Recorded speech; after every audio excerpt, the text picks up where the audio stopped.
আগরে রহিদুল সে বিরোধী দল করতেই পারে, আইএসএফ করতেই পারে, তার জন্য তার বাড়িতে আক্রমণ হবে। বাড়িতে আক্রমণ হওয়ার পরে সে যখন এলাকার মানুষ যখন সচেষ্টভাবে প্রতিবাদের হলো, আচমকাভাবে পুলিশ গিয়ে তাকে গ্রেপ্তার করে আলো। আমি এই কলকাতা পুলিশ অপদার্থের বিরুদ্ধে বলতে চাই, অভয়াকাণ্ডেতে যখন তাকে একাধিকভাবে তার ধর্ষণ করে খুন করা হলো, ইভেন তার সেই যেখানে হাত ধুয়েছে সে পাঁচিল ভাঙালো, তার বিরুদ্ধে আসামিদের অ্যারেস্ট করা হলো না, আর রহিদুলকে 24 ঘন্টা না যেতে তাকে অ্যারেস্ট হলো। আপনারা ভাবছেন শওকত মোল্লা একটা অভয়া, একটা নটরাজ ক্রিমিনাল?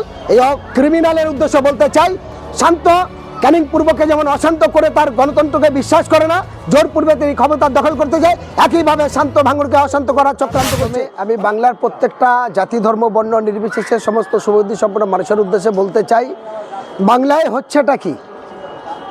আমি এটা জানতে চাই বাংলায় হচ্ছেটা কি?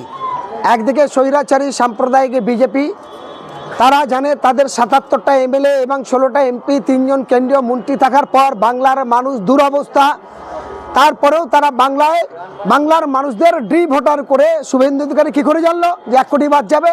সম্পূর্ণ কারচুপি করে বাংলার মানুষের নাগরিক অধিকার কেড়ে নিতে চাইছে অপদার্থ বেহায়া, তাকে জুতোর বাড়ি মেরে সোজা করতে হবে। তার সাথে আমি বলতে চাই, যে সমস্ত প্রশাসনের বন্ধুরা বিভিন্ন ডিপার্টমেন্টে চাকরি করছে তাদের উদ্দেশ্য বলতে চাই, সিট ডালা সোজা রাখুন। আপনি মানুষ, আপনার মানবিক আছে, আপনি যদি মনে করেন কোনো নেতাদের চামচাগিরি করব, দালালি করব, তাহলে আপনার খাকি পোশাক ছেড়ে দিন, তাহলে চাকরি ছেড়ে দিন, পুলিশের চাকরি করবেন, জনগণের ট্যাক্সের টাকা আপনার মাইনে হবে, জনগণের ট্যাক্সের পয়সা আপনি খাবেন, আর নেতাদের দালালি করবে, একদম এই দালালি করা চলবে না। আমি হোসেন গাজী একজন মানবাধিকার কর্মী হিসেবে বলছি, যে জনগণের ট্যাক্সের টাকায় গোটা পরিবার চলে, সেই পরিবারের কথা ভুলে গেছেন, যার টাকায় খাচ্ছেন জনগণের টাকায়, সেই জনগণের কথা ছেড়ে গিয়ে নেতাদের চামচাগিরি করছেন। নেতাদের যদি দালালি করা হয়, প্রত্যেকটা পুলিশ প্রশাসনের কাছে বলবো, তাহলে আপনার থানা বন্ধ করে নেতাদের পিছনে পিছনে ঘুরুন, নেতাদের দালালি করুন, ফলে দালালি করবেন আর নিরপেক্ষ থানায় বসে দিয়ে জনগণের সঙ্গে হেনস্থা করবেন। আপনারা জানেন অসীম সরকারের বিরুদ্ধে প্রায় 1,500-এর বেশি মামলা হয়েছে, কেন পশ্চিমবঙ্গের পুলিশ তাকে গ্রেপ্তার করতে পারছে না? যিনি দাঙ্গা লাগাচ্ছে, যে শুভেন্দু অধিকারী প্রকাশ্যে খুন মার্ডারের কথা বলছে, ধর্ষণের কথা বলছে, তার বিরুদ্ধে ব্যবস্থা নিতে পারলো না।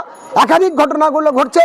আজ আমি বলতে চাই, বাংলার যিনি মুখ্যমন্ত্রী, অপদার্থ পুলিশ মন্ত্রী, সে নিরপেক্ষ ভূমিকা পালন করতে পারে না। আবার বলে বাংলার দিদিকে চাই, বাংলার মেয়েকে চাই ইত্যাদি, লজ্জা থাকা দরকার। বাংলার নারী হয়ে নারী সমাজকে যিনি নিরাপত্তা দিতে পারে না, যে নিজে অধিনায়ক বলে দাবি করছে, অপদার্থ অভিষেক ব্যানার্জি, তার সরকার, তার দল, তার পরিচালিত সরকার কি করছে বাংলায়? একের পর এক দুর্ঘটনা ঘটছে। ভাঙড়ে রহিদুল সে বিরোধী দল করতেই পারে, আইএসএফ করতেই পারে, তার জন্য তার বাড়িতে আক্রমণ হবে। বাড়িতে আক্রমণ হওয়ার পরে সে যখন এলাকার মানুষ যখন সচেষ্টভাবে প্রতিবাদের হলো, আচমকাভাবে পুলিশ গিয়ে তাকে গ্রেপ্তার করে আলো। আমি এই কলকাতা পুলিশ অপদার্থের বিরুদ্ধে বলতে চাই, অভয়াকাণ্ডেতে যখন তাকে একাধিকভাবে তার ধর্ষণ করে খুন করা হলো, ইভেন তার সেই যেখানে হাত ধুয়েছে সে পাঁচিল ভাঙালো, তার বিরুদ্ধে আসামিদের অ্যারেস্ট করা হলো না, আর রহিদুলকে 24 ঘন্টা না যেতে তাকে অ্যারেস্ট হলো।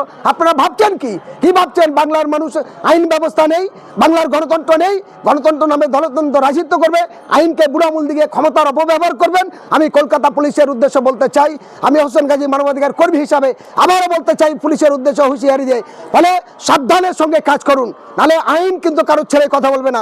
আপনাদের বিরুদ্ধে কিন্তু বিকল্প ব্যবস্থা নিতে বাধ্য হবো। আপনি যা খুশি তাই মনে করবেন, থানায় বসবেন আর নেতাদের চামচাগিরি করবেন, দালালি করবেন, এই দালালি করা চলবে না। একদম সোজা হয়ে কথা বলেন। আপনার ইয়ার কি পেয়ে গেছেন? রহিদুলকে তাকে মারলেন, তার ঘরবাড়ি লুটপাট করলো, তার বাড়িতে আরো কয়েকজন আক্রান্ত হলো, মহিলারা হেনস্থা হলো, তারপর তাকে মিথ্যা মামলা দিয়ে বারুইপুর কোর্টে চালানি। কি ভেবেছেন বাংলার গণতন্ত্রের নামে দলতন্ত্র রাজত্ব হবে? বাংলার মানুষের গণতান্ত্রিক অধিকার কেড়ে নেবে, শাসক দল তারা ক্ষমতা থেকে ক্ষমতার অপব্যবহার করবে, এই জিনিস মেনে নেওয়া যাবে না। তাই আপনাদের মাধ্যমে বলতে চাই, বাংলার একাধিক ঘটনা ঘটছে। আমরা জানেন যে খোদার বাজারে একই রকম ঘটনা, একজন খাসির মাংস বিক্রেতা, তার উপরে আক্রমণ করে তাকে মারধর করে গেল, কেন আসামি অ্যারেস্ট হলো না? আমরা জানতে চাই। উস্তিতেও একই ঘটনা, ঘর দেওয়ার নাম করে বাড়িতে ডেকে তাকে মেরে কুচে দেওয়া হলো, থানা লিখিতভাবে উস্তি দানা দিচ্ছে, তাও নিল না। আমরা জানতে চাই পুলিশের এই অপদার্থতা কেন, আর মাননীয় পুলিশ মন্ত্রী নীরব কেন সঠিক ভূমিকা পালন করতে পারছে না? যদি এই অপদার্থতা বারবার এই পরিচয় হয়, তাহলে আগামী দিনে 2026-এর কিন্তু আপনাদের বিরুদ্ধে বিকল্প মানুষ কিন্তু বিকল্প রাস্তা হাঁটবে।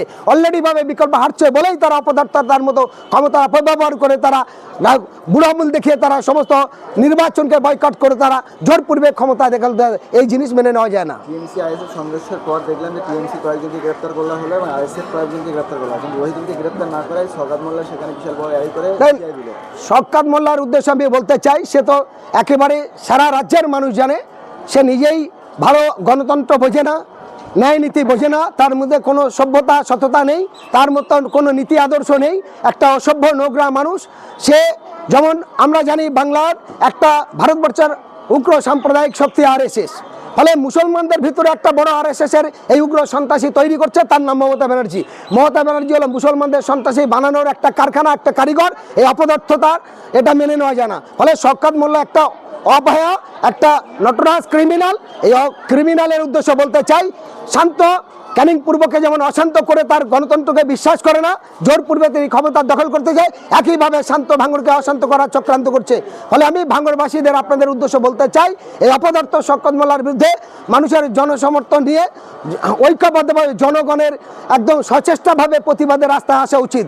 যেখানেই যাবে তার বিরুদ্ধে ঐক্যবদ্ধভাবে প্রতিবাদ করা উচিত, তবে কিন্তু সঠিক আসবে। আর আমি পুলিশ এবং পুলিশ মন্ত্রী, মুখ্যমন্ত্রী বলতে চাই, যে অপদার্থর দ্বারা বারবার আক্রান্ত হচ্ছে ভাঙড়, বারবার মানুষ বিভ্রান্ত হচ্ছে, এই বিভ্রান্তর জন্য দায়ী সম্পন্ন মুখ্যমন্ত্রী। তিনি সঠিক ব্যবস্থা না নিলে আগামী দিনে তার ফল ভোগ করতে হবে।